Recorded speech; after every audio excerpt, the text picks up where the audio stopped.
Selamat sahabat buat kita semua. Sahabat. Sahabat, hari ini kita akan kembali belajar bersama tentang firman Tuhan.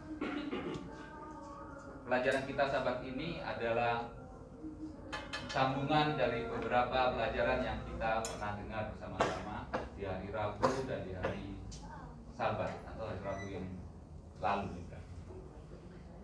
Pelajaran ini sebetulnya dari keresahan saya tentang hukum Tuhan. Karena seringkali bagi orang Kristen, hukum Tuhan itu sangat menakutkan. Bahkan ada sebagian dan banyak dari orang Kristen mengatakan hukum Tuhan itu sudah tidak berlaku lagi. Dalam pemikiran saya, kalau memang hukum Tuhan itu begitu menakutkannya, kenapa Tuhan menciptakan hukum? Kalau hukum Tuhan itu akhirnya toh dibatalkan, kenapa Tuhan capek-capek menyerahkan hukum kepada manusia? Untuk itulah saya mengajak saudara semua kembali di mana hukum itu disimpan. Hukum itu disimpan di kemah suci. Kalau kita mau mengerti tentang hukum, kalau kita mau melihat apakah hukum itu mengerikan atau tidak, mari kita berkunjung ke kemah suci. Untuk itu, beberapa pelajaran telah kita lalui, kita telah melihat kemah suci. Pelajaran yang lalu, kita telah melihat dari kemah suci bahwa hukum Tuhan itu adalah wujud kasih Tuhan. Pelajaran yang kedua, kita melihat bahwa hukum Tuhan itu adalah jalan keselamatan. Dan yang terakhir, pada hari Sabat ini, kita akan lihat tentang tempat kudus, kemah suci, dan kehadiran Tuhan. Untuk itu mari kita berdoa terlebih dahulu. Ya Bapa kami di surga, tak henti-hentinya kami terus datang ke hadirat Bapa di hari Sabat yang penuh sukacita ini, karena kami memperoleh kembali satu kesempatan untuk membuka firman Tuhan dan mempelajarinya bersama-sama. Buka mata kami ya Tuhan, agar kami dapat melihat mutiara-mutiara dari firman Tuhan. Kami berdoa dalam nama Tuhan Yesus Kristus, Tuhan dan Juru Selamat kami. Amin. Ayat inti kita, Keluaran 25 ayat 8. Dan mereka harus membuat tempat kudus bagiku, supaya aku akan diam di tengah-tengah mereka. Kita sudah pernah mendengar ayat ini. Ini adalah perintah Tuhan kepada bangsa Israel di padang gurun untuk membangun sebuah tempat khusus untuk Tuhan, tempat kudus. Fungsinya adalah agar Tuhan tinggal di tengah-tengah mereka. Di awal pelajaran ini saya ingin mengatakan bahwa firman Tuhan ini paradoks. Ada yang tahu apa itu paradoks? Pak Gafir, paradoks. Paradoks itu adalah sesuatu yang bertentangan, tetapi ada kebenarannya. Perintah Tuhan ini adalah paradoks. Mari kita lihat kenapa perintah ini bertentangan. Untuk mengerti tentang perintah ini, saya ingin mengajak saudara membayangkan sebuah papan permainan yang pernah kita kenal semua. Papan permainan apa ini?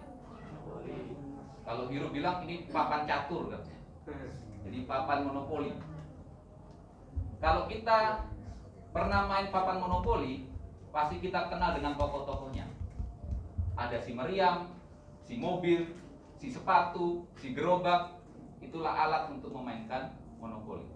Saudara, ini hanya analogi untuk memudahkan kita mengerti. Suatu hari, si meriam berkata kepada teman-temannya, guys, kalian percaya nggak Parker Brothers itu ada? Parker Brothers? Siapa Parker Brothers? Tuh lihat tuh, monopoli dibuat oleh Parker Brothers. Percaya nggak kalian Parker Brothers itu ada?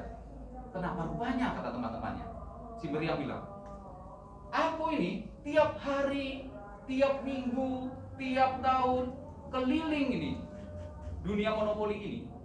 dari satu kota ke kota yang lain, dari stasiun satu ke stasiun yang lain, dari tempat kesempatan yang satu ke kesempatan yang lain, berulang kali masuk ke garis start, bahkan aku sampai ke penjara. Aku tidak pernah ketemu Parker Brothers. Jadi, kalian percaya nggak sih Parker Brothers itu ada? Kalau saudara sebagai teman si Meriam, apa jawaban saudara? Ini fakta, saya nggak pernah ketemu Parker Brothers. Tapi ada di tulisannya tuh, monopoli dibuat oleh Parker Brothers. Apa yang harus kita jawab? Di setiap kota, di setiap ujung dunia, kita nggak pernah ketemu Parker Brothers. Apakah Parker Brothers itu hanya khayalan? Tentu tidak. Tanpa Parker Brothers, papan ini tidak ada. Tapi pertanyaan yang diajukan oleh si Meriam sedikit salah. Pertanyaan yang sebenarnya adalah, mungkin atau tidak Parker Brothers hidup di dunia monopoli? Mungkin atau tidak, saudara? Parker Brothers hidup di monopoli. Dia yang menciptakan monopoli hidup di monopoli? Tidak. Nggak mungkin bisa. Analogi ini kita kembalikan kepada alam semesta. Pertanyaannya adalah, mungkin atau tidak Tuhan pencipta alam semesta hadir di bumi ini? Sebagian di antara kita tidak ada yang mustahil bagi Tuhan. Toh begitu jawabannya, pasti bisa. Tapi kembali coba perlahan-lahan berpikir, mungkin atau tidak Tuhan pencipta itu hadir di bumi? Saya akan bantu saudara. Kita akan mengenal di mana sebenarnya Tuhan itu tinggal. Di mana Tuhan itu tinggal? Sebagian kita akan menganggap Tuhan tinggal di surga. Bagaimana itu surga? Wah, kalau anak kecil tanya, istana besar. Karena nanti seluruh dunia masuk situ kan? Besar, banyak kamarnya. Lantainya dari emas, temboknya dari emas. Wah, banyak mutiara. Tapi kalau itu pemikiran kita, berarti firman Tuhan itu salah. Karena firman Tuhan sendiri mengatakan, di surga itu apa yang nggak pernah kita pikirkan, nggak pernah kita rasakan, tidak pernah kita lihat, semua ada di sana. Kalau kita sudah bisa membayangkan surga itu istana, tidak ada yang istimewa di surga. Mari kita lihat apa kata Alkitab tentang dunia tempat Tuhan tinggal. Hanya ada sedikit sumber di Alkitab yang menceritakan tentang dunia Tuhan. Sumber yang pertama ada di kitab Kejadian pertama. Kalau saudara punya Alkitab, mari kita buka Alkitab kita di Kejadian 1 ayat 1 dan 2. Pada mulanya Allah menciptakan langit dan bumi. Bumi belum berbentuk dan kosong, gelap gulita menutupi samudera raya, dan roh Allah melayang-layang di atas permukaan air. Ayat yang sering kita baca, tapi sering kita lewat. Pernah tidak saudara membayangkan dunia macam apa ini? Pernah sudah bayangkan gimana ya ceritanya sebelum hari pertama itu dunia itu? Pertanyaannya, ada tidak di dunia sebelum penciptaan sebuah ruangan? Ada ruangan? Pertanyaan kedua, ada tidak di dunia sebelum penciptaan waktu? Ada waktu? Ada waktu lagi? Gak mau. Tahu dari mana?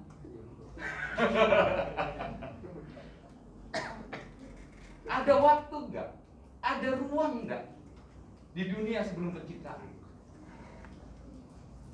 Untuk lebih mengerti, kita lanjutkan ke ayat yang ketiga. Berfirmanlah Allah, jadilah terang. Lalu terang itu jadi. Mari kita tanya diri kita, apa yang Tuhan ciptakan di hari pertama? Anak-anak, terang. Pinter. Orang tua, apa yang diciptakan Tuhan pada hari pertama? Terang. Lalu cucu saudara bertanya, Kek, Opa, Kakyang, apa itu terang? Cahaya. Apa itu cahaya, Kakyang? Terang. Bulat sampai tahun depan sampai anak gede ya tetap ngono, terang cahaya sinar, terang cahaya sinar. Apa itu terang? Mari kita belajar tentang ilmu pengetahuan sedikit. Apa itu terang atau cahaya atau sinar menurut ilmu pengetahuan? Terang adalah energi berbentuk gelombang elektromagnetik. Energi listrik, tapi juga ada energi magnetnya bersama-sama. Energi ini bisa dilihat oleh mata karena panjang gelombangnya 380 sampai 750 nanometer. Banyak loh gelombang elektromagnetik selain cahaya. Gelombang radio, gelombang wifi, gelombang TV, itu semua gelombang tapi tidak bisa dilihat oleh mata. Bukan kebetulan, Tuhan menciptakan mata kita bisa menangkap 380, 750 nanometer panjang gelombang yang bisa kita lihat. Kurang dari itu kita tidak bisa lihat, lebih dari itu kita tidak bisa lihat. Inilah yang diciptakan Tuhan. Energi gelombang elektromagnetik. Pertanyaannya adalah, saudara pernah lihat kursi? Pernah ya? Kalau kursi ini kita pecah-pecah sampai tidak bisa dipecahkan lagi, kita akan mengenal itu namanya atom. Atom itu adalah bagian dari sebuah benda yang tidak mungkin dipecahkan lagi. Cahaya, kalau kita pecah-pecah, kita juga akan menemukan atomnya. Unsur yang paling kecil yang tidak mungkin dipecah, namanya adalah foton. Foton adalah partikel elementer yang tidak bisa dipecah lagi, partikel dasar. Menariknya, saudara, foton ini tidak bermassa, jadi kalau ditimbang itu hampir nol. Tetapi foton itu selalu bergerak dengan kecepatan cahaya. Berapa kecepatan cahaya? 299 juta meter setiap detiknya. 300.000 kilometer tiap detik. Itu foton. Itu cahaya. Maka kita kembali ke pertanyaan awal. Apa yang Tuhan ciptakan di hari pertama? Cahaya. Apa cahaya itu? Energi berbentuk gelombang elektromagnetik. Apa sebenarnya yang diciptakan Tuhan? Foton.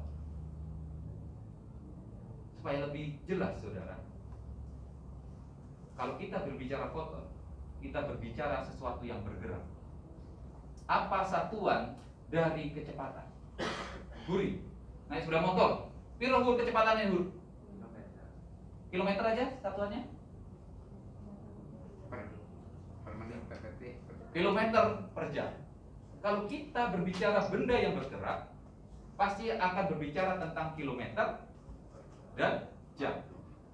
Artinya kalau kita berbicara tentang yang bergerak, kita berbicara tentang ruang dan waktu. Jadi apa yang diciptakan Tuhan pada hari pertama? Yang diciptakan Tuhan hari pertama adalah sebuah ruangan yang tak terjangkau luasnya dan sebuah waktu yang tak terhitung. Itulah yang diciptakan Tuhan pada hari yang pertama. Ruang dan waktu. Pertanyaannya, sebelum hari pertama ada ruang atau tidak? ada waktu atau tidak? Orang Kristen mengimani Tuhan itu menciptakan dari yang ada menjadi ada, atau dari yang tidak ada menjadi ada. Yang mana yang kita imani? Tuhan menciptakan dari yang tidak ada menjadi ada. Berarti sebelum hari pertama ada waktu atau tidak? Belum ada. Ada ruang atau tidak? Tidak ada.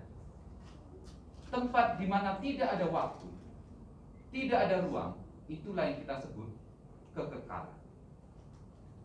Kalau di kekekalan ada waktu, itu bukan kekal. Berapa waktu di kekekalan? Tak terbatas, berarti nggak ada waktu. Kalau kekekalan ada ruang, luas surga itu adalah 50 juta tahun cahaya. Itu bukan kekekalan, karena dibatasi oleh ruang. Kekekalan tidak dibatasi oleh waktu dan tidak dibatasi oleh ruang. Pertanyaannya, siapakah yang hidup di dunia sebelum penciptaan? Hanya Tuhan.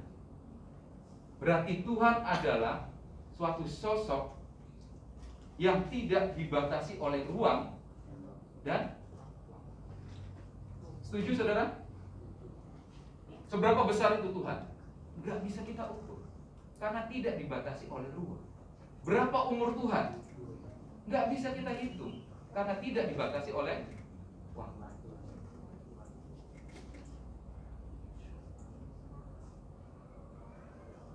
Kembali ke pertanyaan awal. Mungkinkah Tuhan yang tidak bisa kita batasi dengan ruang, yang tidak bisa kita batasi dengan waktu, bisa hadir di bumi yang terbatas oleh ruang dan waktu? Mungkin? Secara logika tidak mungkin.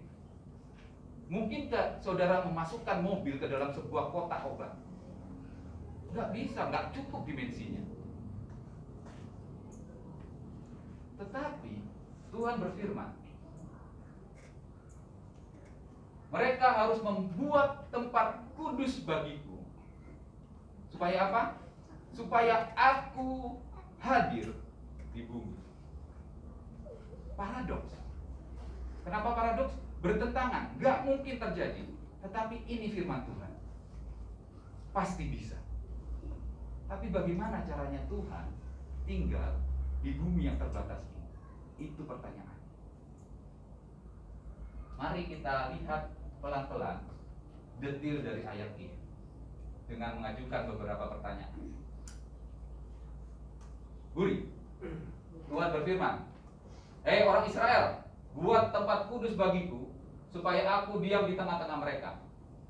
Apa yang harus orang Israel kerjakan agar Tuhan itu hadir? Ya Budi? Membuat tempat yang kudus. Dan inilah bentuk tempat yang kudus itu. Ini yang kita kenal kemah suci. Terdiri dari 3 ruang. Yang pertama pelataran kemah suci, lalu berikutnya bilik kudus dan bilik maha kudus.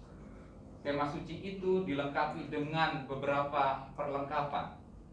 Ada tabut hukum, kandil, meja roti sajian, mezbah ukupan, bejana pembasuhan, dan mezbah korban bakaran. Dan masing-masing punya fungsinya. Tabut hukum untuk menyimpan 2 log batu. Kandil untuk sumber cahaya, karena di dalam gelap kalau tanpa kandil. Meja roti sajian untuk menyajikan roti sajian. Mezbah ukupan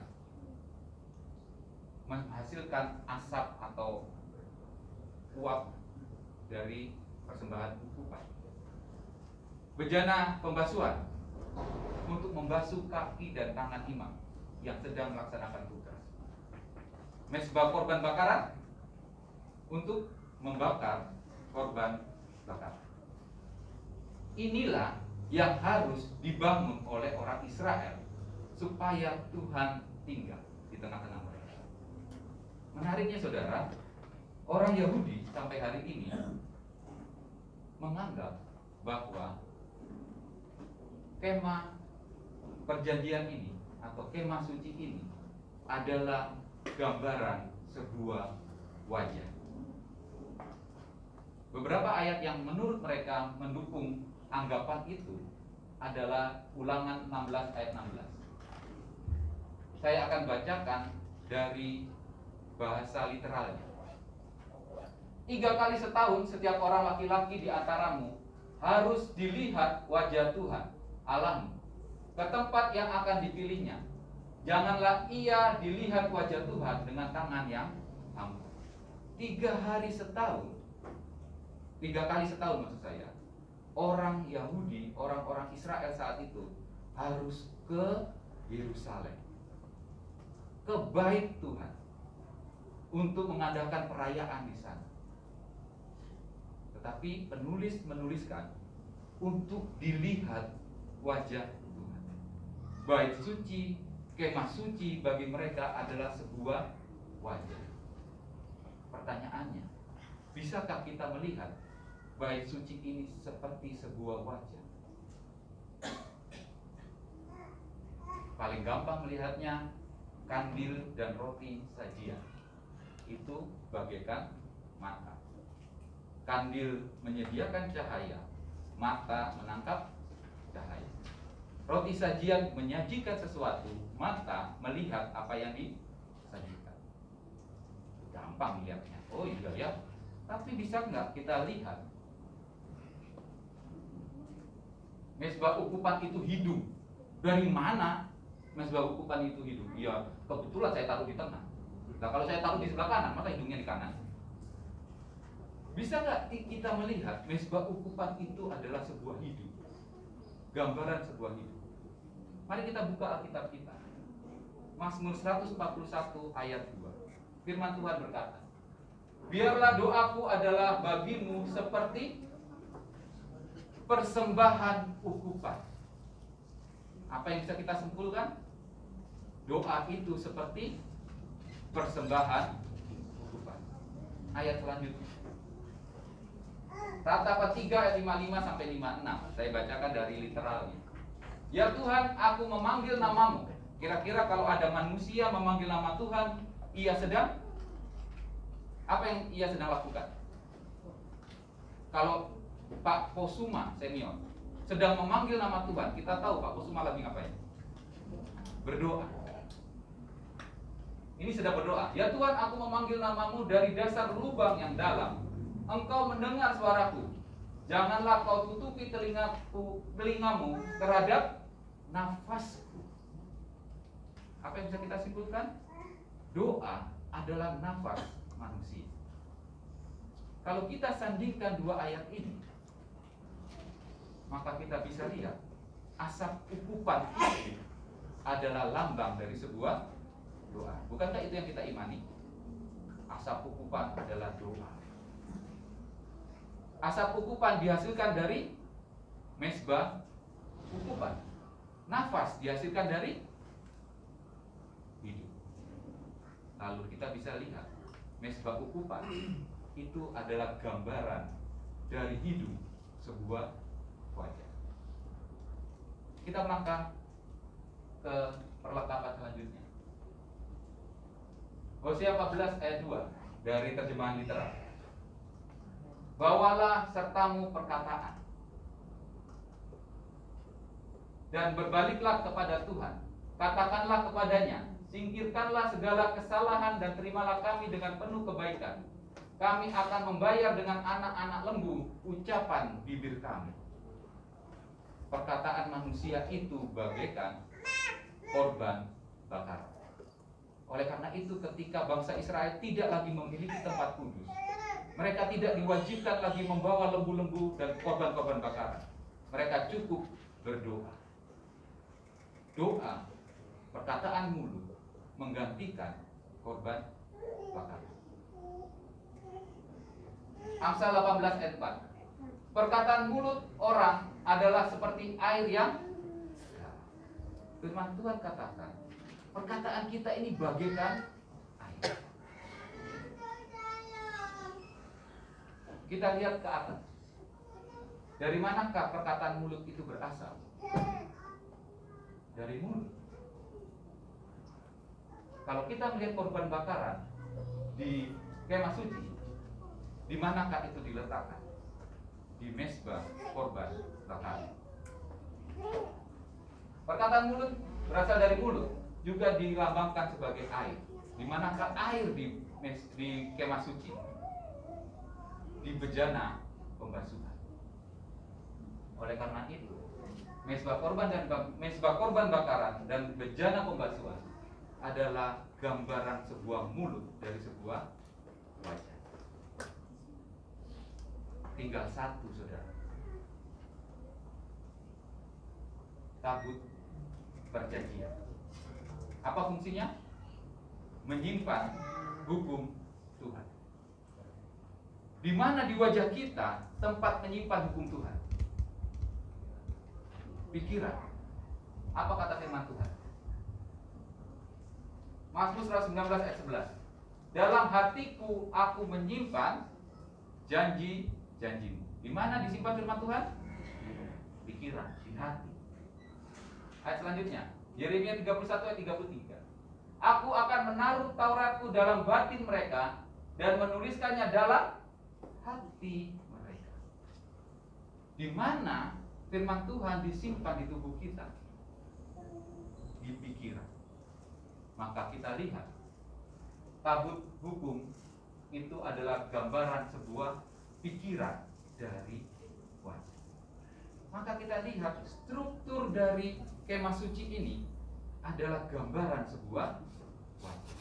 Tapi ada satu lagi yang sama. Saya mau bertanya kepada saudara, apa yang membuat orang itu dikenali? Jempol kakinya? Kupingnya? Mulutnya? Perutnya? Wah, kalau perutnya kayak gini, itu dokter kuku itu. Nanti salah sama Pak Pendeta. Hampir sama soalnya perut kami kan. Dari mana orang itu dikenali? Wajah. Wajah. Pertanyaannya sekarang, kalau orang itu dikenali dari wajah, apa yang membuat seseorang itu dirinya? Ini ada wajahnya Huri, tapi kita tahu itu Huri. Apa hanya wajahnya? Misalnya lagi gereja, Dayude itu lagi malas ke gereja kan hari ini. Dia titip sama papa mamanya fotonya di figura agak gede, ditaruh di situ. Oh, hadir, Dayude hadir? Hadir, mana itu? Itu ada fotonya dulu. Kayak di Zoom kan, banyak foto dibanding banyak orangnya kan. Bisa nggak fotonya Dayude menggantikan kehadiran Dayude? Sama-sama wajahnya loh. Jadi apa yang menyebabkan Tante Ria itu Tante Ria? Pak Titus itu Pak Titus. Pak Gafir itu Pak Gafir. Wajahnya saja? Bukan. Tapi isi pikirannya. Itulah yang mengenali siapa diri kita. Saya sebagai Koko dikenali dari wajah dan dari pikirannya. Bagaimana dengan kemah suci? Di zaman Israel, di padang gurun, hanya ada satu kemah, 2 kemah, 3 kemah. Wow, ratusan ribuan kemah. Pertanyaannya, apa yang membuat kemah suci itu dikenali? Gimana orang Israel tahu, oh ini kemah suci ini? Karena bentuknya berbeda dari kemah yang lain. Kemah suci kita bisa ketemu mezbah korban bakaran. Di kemah yang lain kita nggak ketemu. Kemah suci itu ada 3 ruangan. Di kemah yang lain tidak. Dari strukturnya kita bisa lihat ini kemah suci. Sama seperti kehidupan. Kehidupan itu dikenali dari struktur wajah. Selanjutnya, apa yang membuat kemah suci itu kemah suci? Memangnya kalau ada sebuah kemah, lalu ada ornamen-ornamennya sama seperti kemah suci, lalu kita bilang ini kemah suci? Coba bangun itu sekarang di sini. Lalu bisa nggak kita klaim ini kemah suci? Nggak bisa. Jadi apa yang menyebabkan kemah suci itu kemah suci? Saya ingin membawa perhatian saudara bagaimana Taurat Tuhan menyebut kemah suci. Ada 3 ayat. Keluaran 38 ayat 21, Bilangan 1 ayat 50, Bilangan 1 ayat 53. Taurat Tuhan mengatakan kemah suci tempat hukum Allah. Saya tanya, apa yang membuat kemah suci itu kemah suci?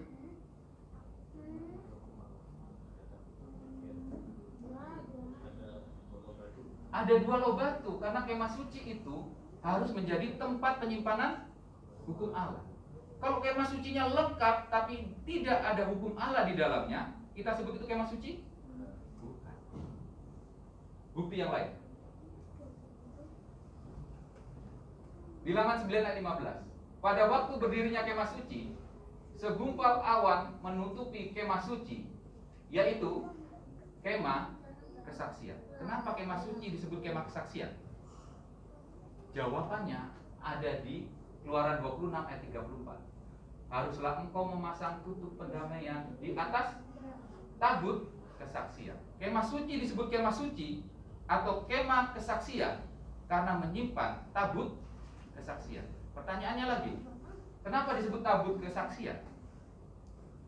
Jawabannya ada di Keluaran 34 ayat 29. Versi literal.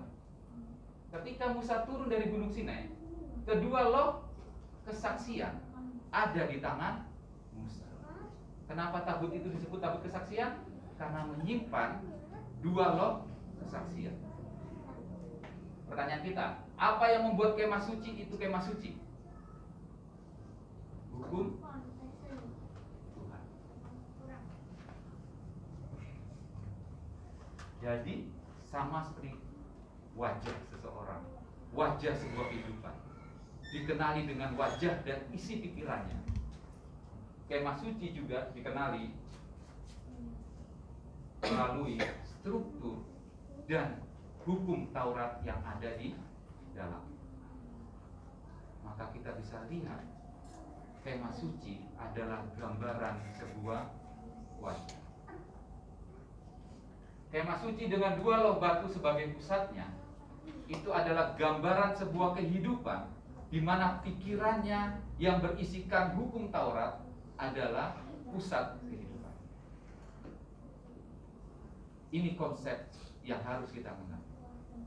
Maka kita akan mengerti perintah Tuhan. Keluaran 25 ayat 8. Kembali lagi ke sini. Apa sebenarnya perintah Tuhan? Bangunlah tempat kudus bagiku.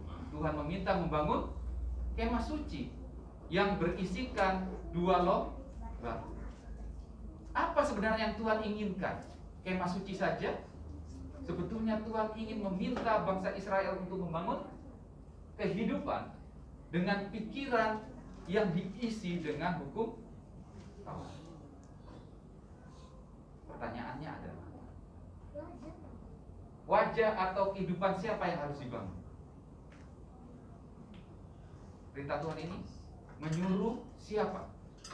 Siapa yang harus membangun dan siapa yang harus dibangun? Orang Israel harus membangun kehidupan. Tuhan meminta semua orang Israel bangun kehidupan. Bagaimana dibangunnya?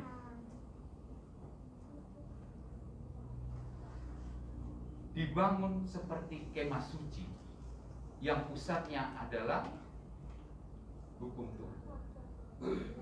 Bangsa Israel harus membangun dirinya dan bangsanya di mana pikiran mereka dipenuhi dengan hukum. Kalau sudah pikiran orang Israel dipenuhi dengan hukum Tuhan, apa hasil akhirnya? Ada contohnya di Alkitab. Hasil akhirnya Keluaran 34 ayat 27. Ini suasananya adalah Musa di puncak Gunung Sinai. Kita akan mereka ulang suasana ini.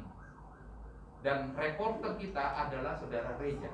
Dia bawa kamera di atas Gunung Sinai. Dia rekam keadaan Gunung Sinai waktu itu. Lalu saudara Reja dan Musa mendengar.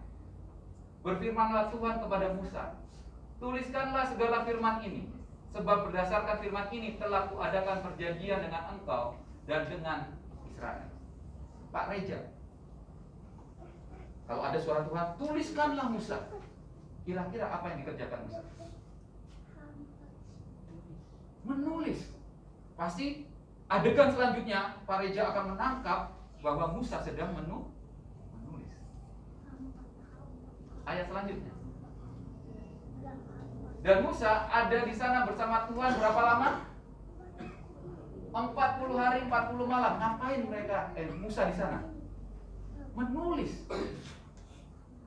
Tidak makan roti, tidak minum air.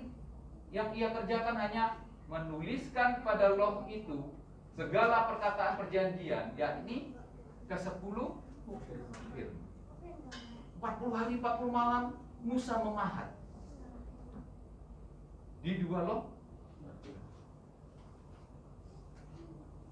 Pertanyaannya, Pak Reja, sebagai reporter yang akan melaporkan ke semua, kira-kira apa yang ada di pikiran Musa? 40 hari 40 malam. Gak makan, gak minum? Apa dia kelaparan? Apa yang pasti ada di pikirannya? Kalau nanti Pak Reja mengajarkan anaknya Dave, dikte. Kita pernah kan didikte ya. Ayo dikte. Pak Reja bilang, Dave, tulis. Kacau. Lalu Dave akan menulis kacau. Sebelum menulis, apa yang ada di pikiran Dave? Gimana huruf K? Gimana huruf A? A dulu apakah dulu? C dulu di terakhir apa di depan? Itu kan yang di pikiran Dave. Jadi ketika Dave mau menulis apa yang dikatakan Bapak Reja, dia sedang memikirkan bagaimana caranya menulis kata itu. Pertanyaannya, apa yang ada di pikiran Musa saat itu? Tidak lain tidak bukan adalah seluruh perkataan Tuhan yang hendak ia tulis di 2 loh. Itu yang memenuhi pikirannya. Lalu lihat akibatnya. Ketika pikiran Musa dipenuhi dengan hukum Tuhan. Ketika Musa turun dari Gunung Sinai 40 hari 40 malam. Kedua loh hukum Allah ada di tangan Musa. Ketika ia turun dari gunung itu, tidaklah ia tahu apa yang terjadi pada Musa, bahwa kulit mukanya bercahaya. Apa yang terjadi pada Musa setelah 40 hari 40 malam pikirannya diisikan dengan hukum Tuhan? Wajahnya bercahaya. Kenapa bisa bercahaya? Ayat ini sendiri berkata, karena ia telah berbicara dengan Tuhan. 40 hari 40 malam ngobrol dengan Tuhan, pikirannya diisi dengan hukum Tuhan, maka wajah Musa bercahaya.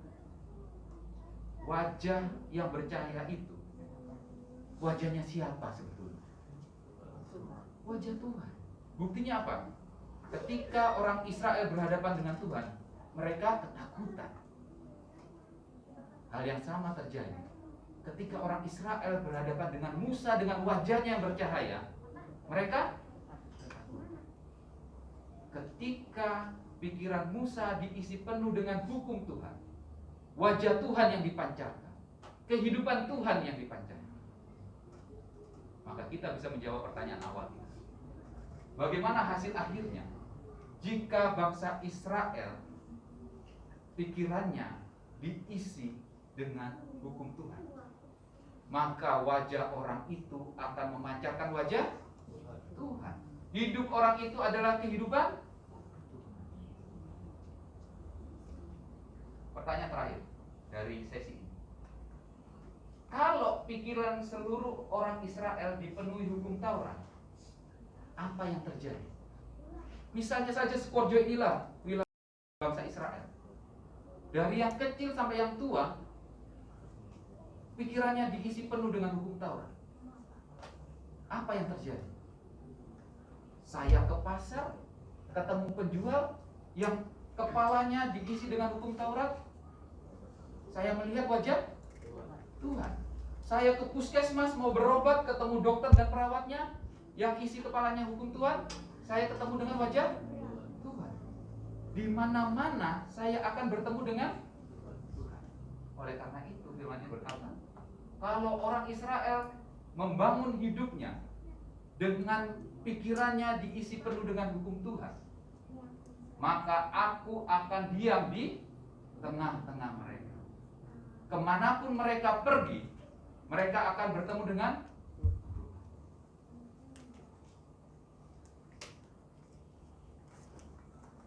Sekarang kembali pertanyaan awal sebelum kita akhir. Mungkin tidak. Tuhan yang tidak terbatas oleh ruang dan waktu, Tuhan yang kekal itu hadir di bumi ini. Mungkin melalui apa, saudara? Melalui hukum Tuhan. Hukum itu adalah wujud kehadiran Tuhan di bumi ini. Tetapi kalau hanya hukum, itu mati, saudara. Hanya 2 loh batu, hanya Alkitab. Wujud Tuhan yang hidup itu, jika hukum ini mengisi pikiran umat Tuhan, maka Tuhan yang hidup akan hadir di tengah-tengah manusia. Jika umat Tuhan pikirannya diisi penuh dengan hukum, tentu pertanyaannya adalah bagaimana cara kita mengisi pikiran kita dengan hukum Tuhan. Ini bukan magic, saudara. Bim salabim masuk hukum Tuhan. Ini bukan masalah doa. Tuhan isi pikiranku dengan hukum Tuhan. Langsung tiba-tiba masuk hukum Tuhan. Ini bukan keajaiban. Mengisi hukum Tuhan dalam pikiran kita. Bagaimana caranya? Mari kita baca bersama-sama Ulangan 6 ayat 6 sampai 8. Laki-laki akan membaca ayat 6, ayat 7 ibu-ibu dan wanita dan anak-anak putri, dan ayat 8 kita akan baca bersama-sama.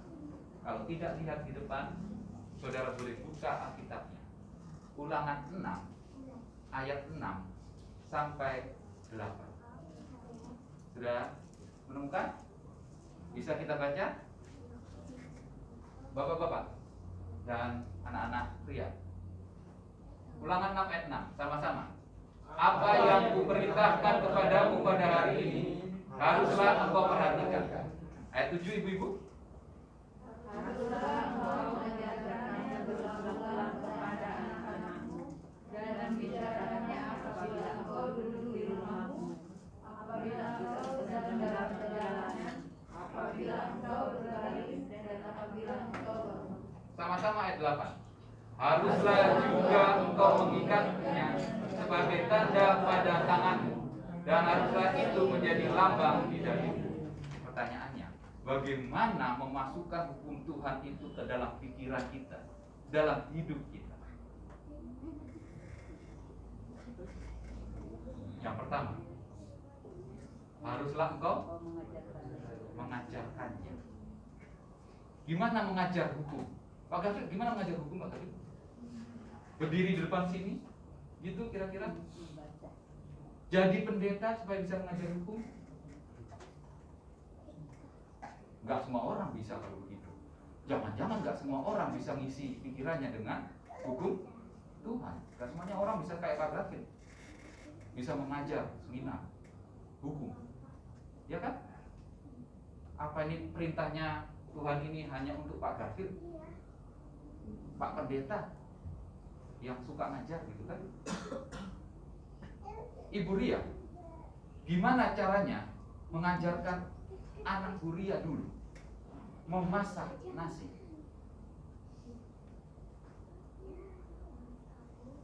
Ibu Huria berdiri depan, anak-anak duduk ya. Cara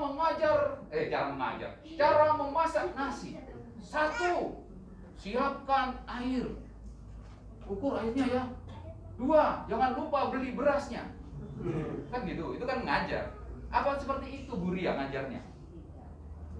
Gimana Bu Ria ngajar anaknya dulu menanak nasi? Dipraktekkan. Enggak di depan dikumpuli anak-anak sekampung gitu, pakai proyektor. Dulu nggak ada, pakai OHP gitu kan. Bu Ria malam-malam nulis bahannya 1, 2, 3 digambar bagus-bagus. Enggak. Bagaimana mengajar menanak nasi? Tunjukkan praktek gimana menanak. Kalau begitu bagaimana mengajarkan anak-anak kita tentang hukum Tuhan? Hari Sabat duduk semua, diam semua. Dengarkan, ini belajar tentang hukum. Gitu? Tidak semua orang bisa begitu. Tetapi yang bisa semua orang lakukan adalah praktekkan. Hidupkan hukum Tuhan itu. Maka semua mata akan memandang. Semua orang akan belajar bagaimana itu hukum. Jadi perintah ini tidak cuma untuk Pak Pendeta dan Pak Garfield yang jago mengajar, tetapi untuk semua kita. Bagaimana cara mengisi kepala kita, pikiran kita dengan firman Tuhan? Satu-satunya adalah praktek, melakukan, mengajarkan kepada siapapun, anak-anak kita, tetangga kita, orang-orang terkasih kita. Kalau kita mau mengajar, Pak Garfield, sebelum mengajar apa yang Pak Garfield lakukan? Yang pasti berdoa dulu, persiapan. Persiapan. Bisa nggak mengajar tanpa persiapan Pak Garfield? Karena skor jadi suka nunjuk-nunjuk soalnya. Nggak ada persiapan bisa juga ternyata ya gitu. Tapi sebenarnya bisa tidak mengajar tanpa persiapan? Nggak bisa. Maka hal yang kedua yang harus dilakukan adalah haruslah engkau perhatikan hukum itu. Haruslah engkau belajar dulu hukum itu, baru engkau bisa mempraktekkan. Jadi bagaimana mengisi pikiran kita dengan hukum Tuhan? 2 cara. Belajarlah hukum Tuhan. Yang kedua, praktekkan hukum Tuhan. Ajarkanlah itu kepada anak-anak kita mulai sejak dini, kata Pak Pendeta tadi sekolah sama. Ketika kita mengajar kepada mereka, kita sedang belajar juga. Kita sedang mengisi otak kita dengan firman. Dan ini harus dilakukan sekali-sekali, berulang-ulang. Mau tidur, mau jalan, mau lompat-lompat, berulang-ulang. Belajar, ngajar. Belajar, ngajar. Supaya otak kita diisi dengan firman. Tidak bisa cuma hari Sabat saja. Tidak bisa nanti pas penunggu pagi aja. Harus berulang-ulang. Pelajaran, kesimpulan. Yang pertama, hukum Taurat itu bukan sekedar hukum. Hukum Taurat itu adalah wujud kasih Tuhan. Hukum Taurat itu adalah jalan keselamatan yang Tuhan sediakan. Tetapi yang lebih penting, hukum Tuhan itu adalah wujud kehadiran Tuhan di tengah-tengah kita. Tuhan memerintahkan semua orang di sini untuk membangun wajahnya, membangun kehidupannya, supaya pikirannya itu terisi dengan firman Tuhan. Karena kalau firman Tuhan itu mengisi pikiran kita, itu kita sedang hidup bersama-sama dengan. Bagaimana cara mengisinya? Belajar, mengajar. Belajar dan mempraktekkan. Berulang-ulang, seumur hidup, setiap saat. Dengan demikian, kita sedang bersama-sama dengan Tuhan yang tidak bisa kita batasi dengan ruang dan waktu itu. Bisa hadir, saudara, di hidup saudara ketika kita belajar melakukan, mengajar hukum. Ayat terakhir, mari kita baca sama-sama.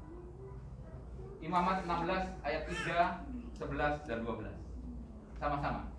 Jikalau kamu hidup menurut ketetapanku dan tetap berpegang pada perintahku serta melakukannya, aku akan menempatkan kemah suciku di tengah-tengahmu, dan hatiku tidak akan muak melihat kamu, tetapi aku akan hadir di tengah-tengahmu, dan aku akan menjadi Allahmu, dan kamu akan menjadi umatku. Kalau kerinduan saudara, Tuhan hadirlah dalam hidup hamba-Mu, jangan titik sampai di situ. Apa yang harus kita lakukan? Buka Alkitab saudara, belajar, praktekkan, ajarkan itu kepada anak-anak saudara, berulang-ulang setiap hari, maka saudara akan tinggal bersama-sama pencipta kita. Walaupun masih di, lakukanlah itu sampai Yesus datang kedua kali, maka selamanya kita akan tinggal bersama-sama Tuhan di kekekalan. Tidak ada ruang dan tidak ada waktu. Kiranya Tuhan memberkati. Amin.